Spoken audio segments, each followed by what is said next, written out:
बहुत ही खूबसूरत कहानी है। जैसी करनी वैसी भरनी। एक बार एक व्यक्ति कहीं जा रहा होता है। जाते जाते रास्ते में उस व्यक्ति को यमराज मिल जाता है, लेकिन वो व्यक्ति यमराज को पहचान नहीं पाता। यमराज ने उस व्यक्ति से पीने के लिए पानी मांगा। तब वो व्यक्ति बिना कुछ सोचे और बिना एक ही क्षण गवाए यमराज को पानी पिला देता है।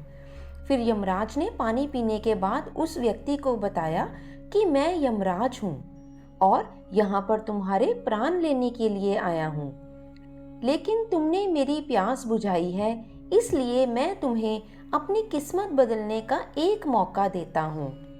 इतना बोलने के बाद यमराज ने उस व्यक्ति के हाथ में एक डायरी दे दी और उस व्यक्ति से कहा कि तुम्हारे पास 15 मिनट का समय है।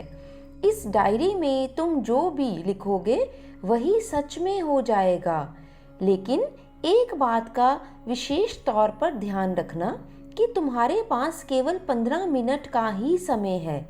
तब उस व्यक्ति ने डायरी खोली तो देखा कि पहले ही पेज पर यह लिखा था कि उसके दोस्त को लॉटरी निकलने वाली है और वो करोड़पति बनने वाला है।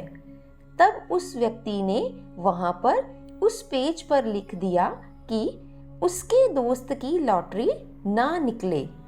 फिर जैसे ही उसने दूसरा पेज खोला, उस पर लिखा था कि उसका एक रिश्तेदार चुनाव जीतकर मंत्री बनने वाला है। तब उस व्यक्ति ने उस पेज पर भी यह लिख दिया कि उसका रिश्तेदार वो चुनाव हार जाए और वो मंत्री ना बन पाए। इसी तरह वो पेज पलटता रहा और दूसरों के लिए लिखता गया। जो भी उसके मन में आया उसने अपनी सारी भावनाएं वहां पर लिख दी। फिर अंत में उसे अपना पेज दिखाई दिया। तब जैसे ही उसने कुछ लिखने के लिए अपना पेन उठाया तो तभी यमराज ने उस व्यक्ति के हाथ में से डायरी वापस ले ली और कहा, तुम्हारे 15 मिनट का समय अब खत्म हो चुका है। अब तुम कुछ भी नहीं लिख सकते और अब कुछ भी नहीं हो सकता। फिर यमराज ने उस व्यक्ति से कहा कि तुमने अपना पूरा समय दूसरों का बुरा लिखने में ही व्यतीत कर दिया और जब तुम्हारी बारी आई तो अपने आप को ही तुमने खतरे में डाल दिया। अब तुम्हारा कुछ भी नहीं हो सकता। अब तो तुम्हारा अंत निश्चित है। अब तुम्हें कोई भी नहीं बचा सकता, क्योंकि तुम खुद अपने आप को ही नहीं बचा पाए।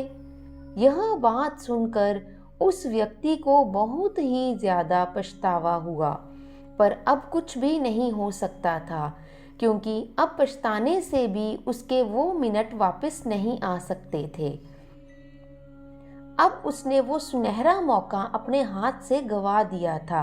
अब वो वापस भी नहीं आ सकता था। तो दोस्तों, इसी प्रकार इस कहानी से हमें बहुत ही अच्छी जीवन की सीख प्राप्त हुई है कि अगर आप दूसरों के लिए बुरा सोचेंगे और दूसरों के साथ बुरा करेंगे तो आपके साथ भी बुरा ही होगा। बात तो बहुत छोटी सी है लेकिन बहुत ही गंभीर है। लेकिन अगर आप दूसरों का भला करेंगे तो आपके साथ भी अच्छा होगा। आप जैसा कर्म करेंगे उसका फल आपको वैसा ही मिलेगा।